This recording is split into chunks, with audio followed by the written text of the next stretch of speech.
Welcome back, everybody, to Toronto Regionals. We have the finals for you, and I am in Alola. I have loved this tournament so far, and I love this format, my friend. It's really, really interesting, and it has brought us down to only 2 people left in the competition. Oh, for sure. This has been a great tournament. I love your Alola form. Oh, thank you. I had seen your Alola form come out too, man. Yeah, the hair is wonderful. I'll give it to you, man. This is my Alola form. I didn't have anything cool planned like this, but you know. Hey, man. We have an excellent match for you guys. We have Joshua Lorsi versus Martin G. 2 excellent players. Martin representing Canada, Josh representing New York, USA. This is going to be a great match. We've seen Xurkitree. We've seen Hariyama. We are going to see that Snorlax that we've been talking about so much, that cursed Snorlax. It's all going to come together. It will, and I'm so happy to see this finals. Before I even seen round 1, I just wanted to hopefully see Toronto advance the metagame. Regardless of the winner here, we're either going to see a Xurkitree win or a Ninetales win. It's very impressive from both players, for sure. For sure, man. I am super stoked. I can't even pick my favorite player here, right? Like, Lorsi's my friend. I'm housing him.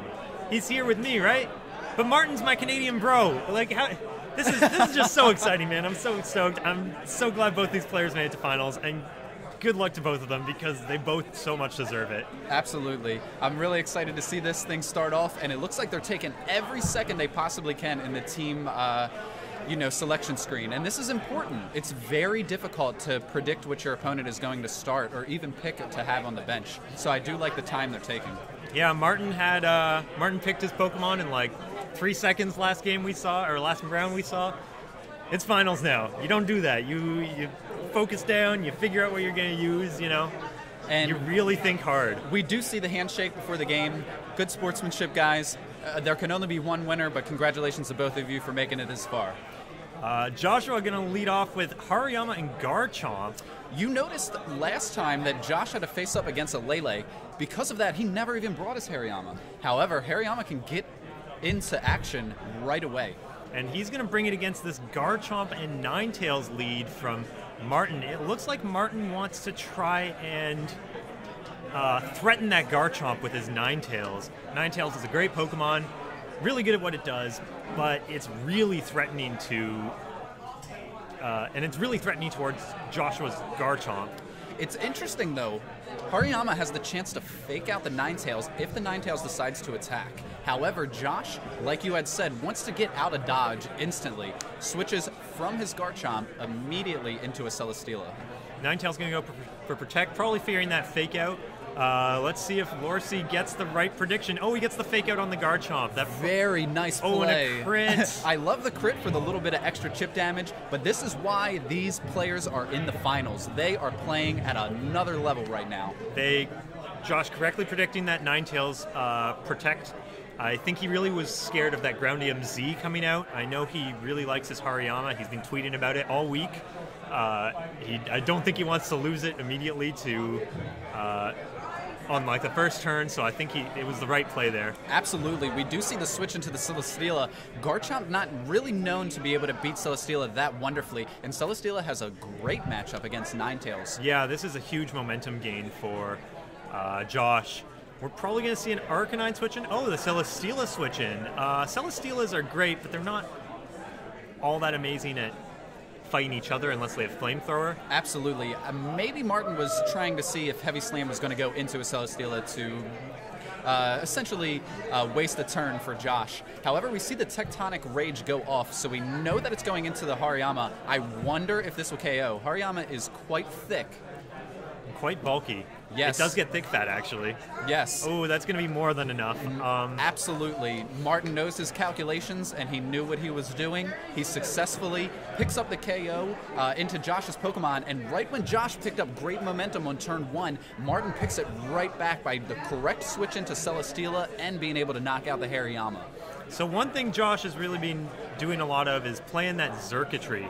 And Xurkitree's great, but it really can't deal with Garchomp. So it was really important for him to possibly get rid of that Garchomp if he brought that Xurkitree in the back. We'll have to see. I know he does really like... Oh, and he does bring out the Circuitry here. He does. He's not scared of that Garchomp at all. He's saying, go ahead and attack me. I don't care. Celesteela is out in play, and I wonder what Celesteela will do. Will it try to chip the Chomp? Will it try to set up a Leech Seed and potentially go for a long game? Yeah, for There's sure. a lot of plays Josh could make right now. I don't know if a regular Earthquake actually KOs Circuitry. I don't know if Martin knows that. I believe it depends on the Circuitry's bulk or how it's trained. I don't know the exact specs on Josh's Circuitry. We do know that it carries the berry, so that leads me to believe that it is a little bit bulky. Yeah, we're going to see the Earthquake come out, and I think Josh might be fine with this. We'll see if it picks up the knockout. It's going to be tight, though. The EQ drops Circuitry down to 31 HP. This means Circuitry will eat its berry, and does it have a move for that Garchomp, knowing that Martin was going to make that play? And here comes the Dazzling Gleam. Will it KO, though? This is the question. Unfortunately, not enough for the Garchomp. However, I do think Josh did make the correct play here. This Celesteela, Josh's Celesteela, might be able to pick up the knockout on the Garchomp, and it looks like that's what it's going to do. Absolutely. You would never heavy slam into another Celesteela, so Josh, knowing that the Dazzling Gleam can't pick up the KO on Garchomp, doubles into it. And this is actually pretty decent, because now Celesteela is going to pick up the Beast Boost, which... to me, seems like it would be a little bit more important than Circuitry picking up the Beast Boost. Circuitry is really going to threaten that opposing Celesteela too. Martin already has Ninetales in the back, so really his main options here are trying to... we have to see what his third Pokemon is here. If he switches in the Ninetales, it feels like he probably won't be able to do much to Josh's Celesteela. Aurora Veil from Ninetales may allow Martin Celesteela to take a hit from Circuitry that it normally wouldn't. For sure, but if that Circuitry starts boosting up with the Tail Glow that we've seen recently... Absolutely. That's why it's so confusing to play against Circuitry. Josh has really picked a wonderful set to utilize that Pokemon. I was not expecting the Ninetales, especially with Hail ending soon, Celesteela getting that Beast Boost. I feel like this Celesteela can really put on some damage onto Martin's team alongside that Circuitry. I feel like that Circuitry can really Thunderbolt and Tail Glow as much as it wants right now. We'll have to see if Martin has a game plan. Maybe the Aurora Veil. I think that's what he's going for. Yes, so I think that he's going to try to win this game with Celesteela, Martin. And what the Aurora Veil does is it halves the damage from both physical and special moves. So this Thunderbolt, as you can see, would normally do more damage into Ninetales, but it doesn't. And we do see the Leech Seed go into both the Celesteela and the Circuitry, so Martin is setting up for a late-game Celesteela win. However, Josh plays that wonderfully and doubles into the Ninetales. With the Ninetales gone, his Garchomp can come in, and if he switches out that Circuitry for it, he probably has a really good win condition at the end of the game.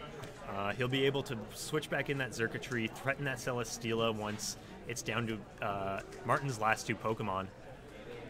I have to say that with the double special defense boost on the Celesteela, if Martin Celesteela is carrying Flamethrower like most of them that we've seen today, then it's not really going to do that much damage to the Celesteela at +2. Yeah, for sure. This, I feel like Josh is in a good position. He does need to watch out for Leech Seed coming in. But I believe we saw he had a berry on his Celesteela. Yes, right? Yeah, on the top 4, we had seen that Josh is carrying a berry on Celesteela. And the last Pokemon that Martin brings out is Coco. This does power up Josh's Circuitry, however, it's a good answer to that Celesteela we were just talking about. Yeah, for sure. Circuitry, Josh has always been saying, you don't want to bring Coco to a Circuitry matchup. You're just powering up the Circuitry for that many more KOs. And I believe this will offset the Aurora Veil damage, so it'll be more like a neutral hit after the Electric Terrain, but also the Aurora Veil. Yes, so the Aurora Veil may really come into play here, allowing that Coco to live longer than it possibly should. This is tricky. Josh's two Pokemon are down to just under half. He has that Garchomp in the back at full. What do you sacrifice? What do you protect? This is actually really tricky. Well, I believe these players to make what they think is the best call. They are playing so wonderfully today, and Josh thinks the right call is to switch out the circuitry. Yeah, getting rid of that leech seed damage and just ensuring that nothing really happens. But Martin may have predicted it with the Dazzling Gleam, and he does. He's going to hit the Garchomp for solid damage. Let's see if it's going to be... Oh, that does more than enough. Yes. He'll be able to pick up the KO next turn. However, I apologize. Celesteela, I thought it was going to Heavy Slam into the other Celesteela, but we do see Celesteela Heavy Slam into the Garchomp slot. I have to think that Martin knew what was going on that turn. Yeah. Martin played that turn perfectly.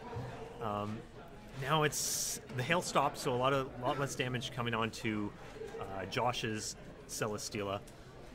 But this is going to be really tight. Can Josh figure out a way to proc the berry to put Celesteela in enough health range? Even though Coco is so strong and normally a great matchup, Celesteela is at +2, and its defense is very wonderful.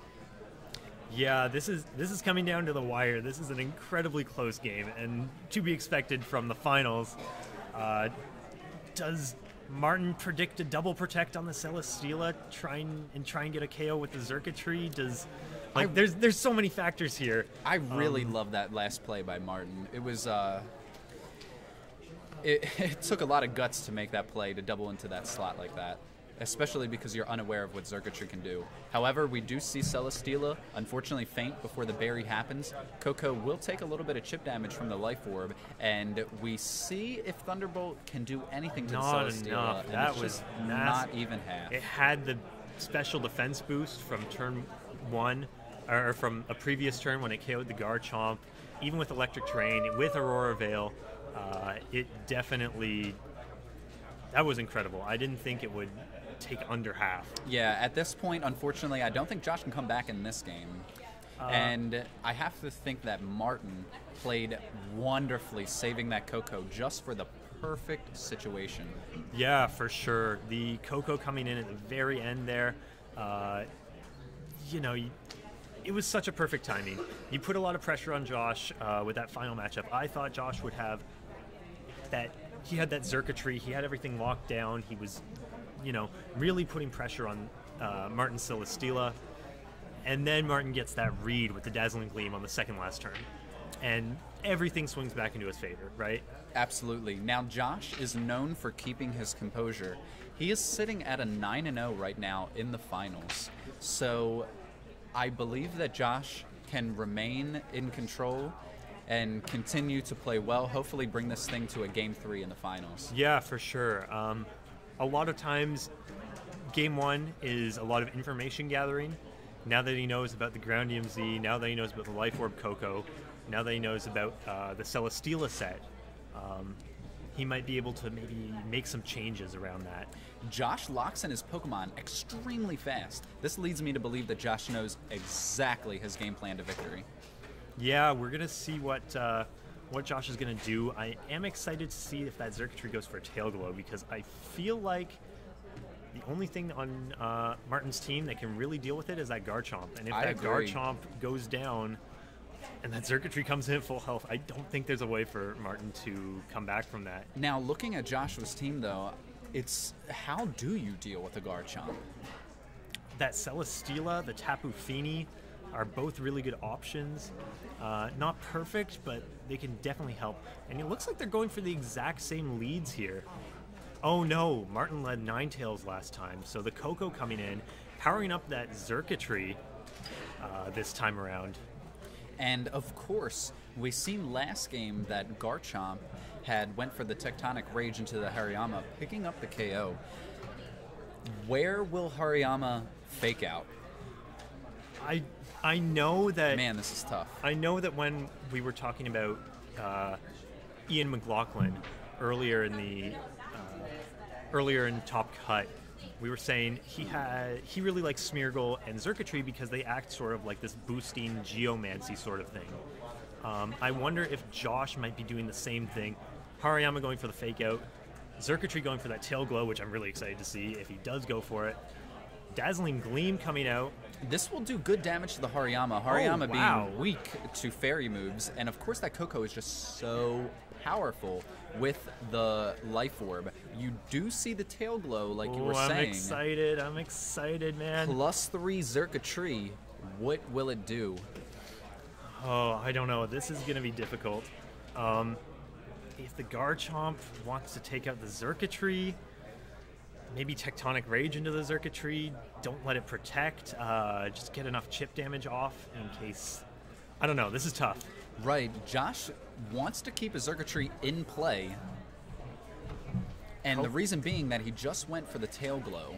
Tapu Koko protects, so we may see an Earthquake come out here. Oh, if... I wonder if the Earthquake will be enough to pick up the knockout on the Hariyama. Hariyama, like I said, is thick. It didn't survive that Tectonic Rage when I thought that it possibly could.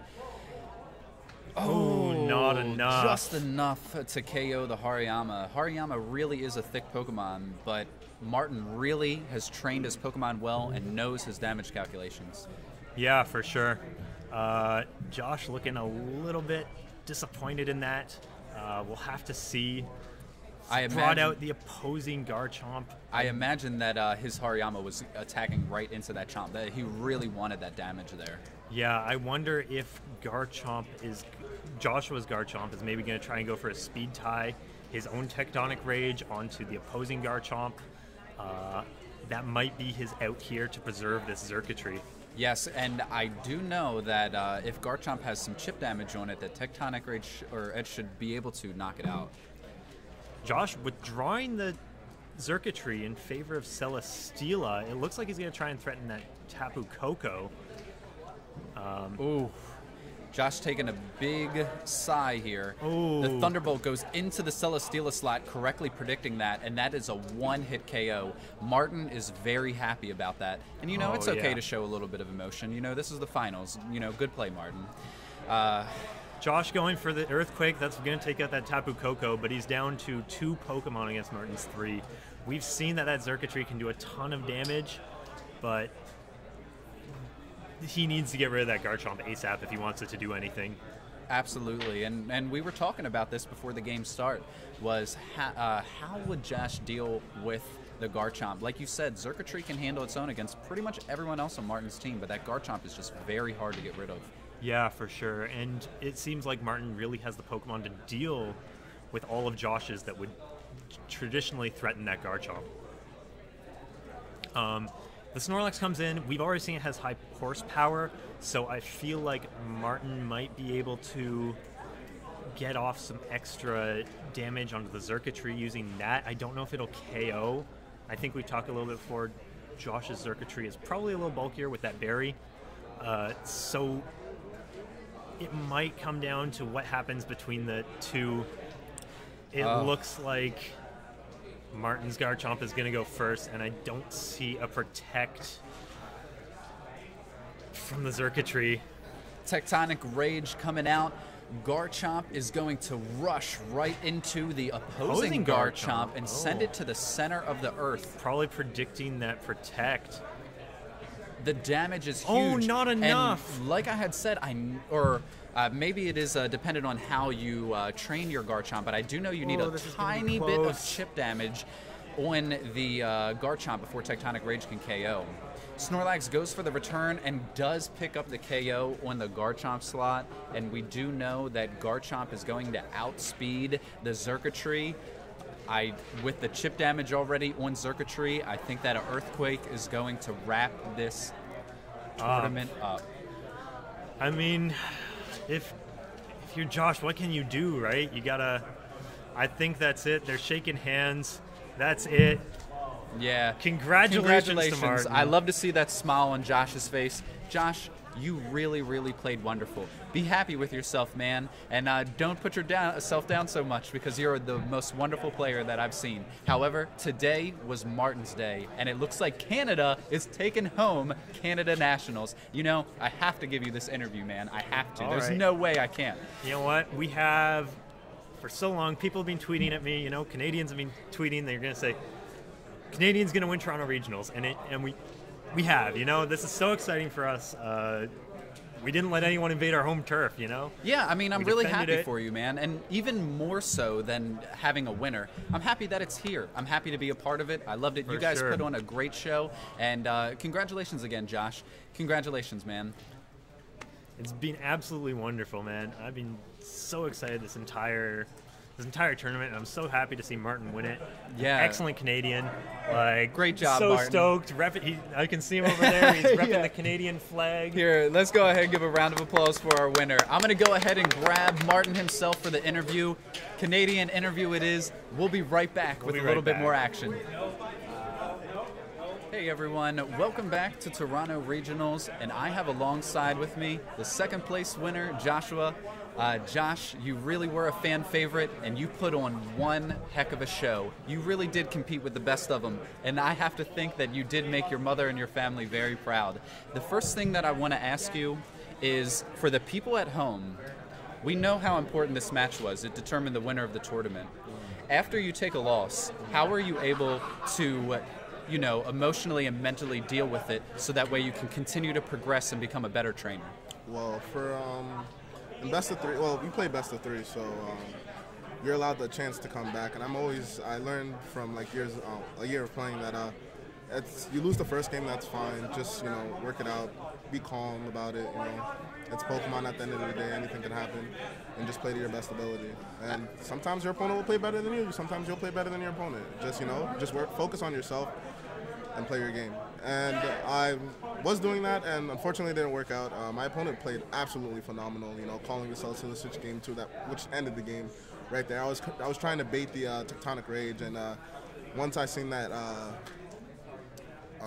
Thunderbolt, I knew the game was over. But hey, I can't be upset. The only thing I'm upset about is not actually winning for my mom. But I think she'll be okay with a brick, and I don't know how much money they give for second, but Hey, well, they increased the prize pool, and you deserve every penny of it. Now, for those of you at home, just like Josh said, stick true to yourself and play your game. Anyone can win in a set of Pokemon, so, you know, don't forget who you are and your own play style. And on the flip side of that, you know, second place, every other person in this room wishes that they would be in second place. So that really is a wonderful accomplishment. To look at it on the positive side, you know, how do you feel with your performance today? You've got to be happy with yourself.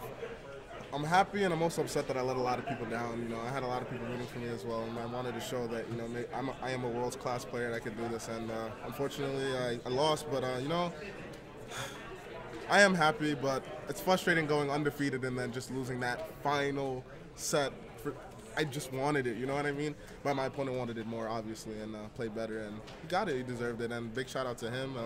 We played previously in that tournament, and I beat him, and he just told me, like, I'm coming for you. This is it, and he accomplished that, and I'm very happy for him as well, you know. You know, I really love your sportsmanship, man, and you are a world caliber player, so don't tell yourself that you're not. I've been following you this whole season. Many other players have too, and you did put on a show for everybody, my friend. So, I'll give you the closing thoughts. Say anything that you would like to say to the family or anyone else. First off, thank you, the New York and New Jersey squad, for helping me out. Thank you to all my fans and friends and everybody who rooted for me. I greatly appreciate it. Unfortunately, this will be my last big event until Nationals, so I'm going to slow it down, you know, focus on schoolwork and, you know, friends at home, and, you know, take my time away from Pokemon. I think this event right here summed up how well I think I could perform in, like, bigger, well, this wasn't as big an event, but, you know, at a regional caliber event. Hopefully I could bring the same energy to Nationals and, you know, adjust my team a little bit to make it better versus Garchomp. But I mean, my team is actually super weak to Garchomp, and my opponent exploited that. Right. And I have to play in a certain way where I want to bait the Tech Rage, and either I bait the Tech Rage, or I'm able to get off Fake Out and then bulldoze the second turn, because my Xurkitree outspeeds Garchomp. Well, as long as it's not Scarf. And Dazzling Gleam just wreck slides. But this is my first Garchomp loss. I played about, like, I think, like 5. Yes. So, you know. Yeah, very nicely done, because like you said, you did have a little bit of weakness to the Garchomp. Yeah. The whole tournament, you were able to kind of compensate for that all the way up until this last round. But I am very proud of you, man. You did a great job. I guarantee you every single friend you have is very happy with your finish, man. Thanks. So congratulations, brother. I really mean that. Keep up the good work, and we'll be right back with another interview. We're here with the Toronto Regional Champion, Martin G. Do you actually have a correct pronunciation of your last name? Because I always screw it up. Yeah, it's Gaidosh. Gaidosh, all right. Martin Gaidosh. Star Reiku VGC. Go follow him on Twitter. Great guy. Congratulations, first and foremost. Thanks. I want Canada to have more events. I already see you repping the Canada flag here. If you can pick it up for the stream to see. Right. There you go, yeah. Canada defended their home turf, you know. So congratulations for sure. Thanks. How did you feel about that matchup? I felt kind of good, actually. Because I felt like that I could... okay, it's kind of hard to explain, really. But I feel like that he didn't really have many answers to my team matchup. Your Tectonic Rage, right? Yeah, I guess. You had that amazing read on the Thunderbolt and the Celesteela switch in. You were super hyped about it. I hear everyone outside was super hyped about it. What was going through your mind during that read? I was thinking, I blew so many Tectonic Rages on a Celesteela switch in. So I've developed a sixth sense for that kind of thing. And, like, I knew it was just the right play to make. Yeah, for sure. That was incredible. You really took it handily. You shut down all his options. It was just so well done. So massive congratulations to you. Thank you. Maybe soon we'll start seeing Martin copy teams well, popping up here's the thing. on ladder, you know? Here's the thing. My team, all the Pokemon on my team are essentially Toller Webb's team. Oh, okay. However, I actually came up with the team pretty much by myself, with the exception of Arcanine, which was Scarflaily at first. But ultimately, I switched it to Arcanine because I saw Toller Web do good with it. And yeah, I'm not trying. I wasn't ripping off Toller. We just happened to come up with the same thing. No, for sure. That happens all the time, Yeah. man. There's a lot of popular mons. We all take ideas from each other from time to time, and at the same time, we come up with things independently of each other, right? So, no harm, no foul in there. It was really well played by you. Every single Top Cut match, you were playing really, really well. Congratulations to you. You defended Canada, our home turf, Toronto Regionals. It's great to see you here, man. Congratulations to you again. We're so stoked for you. Ontario is so happy right now. I don't really know what else to do right now. No, it's fine, man. You did so well. Congratulations. Except one thing. I might go to Madison Regionals, perhaps, if my parents allow me. But, like, after this victory, I think they might relent more. You think? Well, you yeah. know what? It puts you in great position to possibly hit Worlds. Congratulations. Like, this is just so ecstatic for all of us. We're so excited for you. Right. That's it. Thank you guys for being with us. This was the final round. I think we have the seniors finals coming up just after this. So stay tuned. But that's it for Masters. Thank you guys so much for being with us. We're signing out. All right.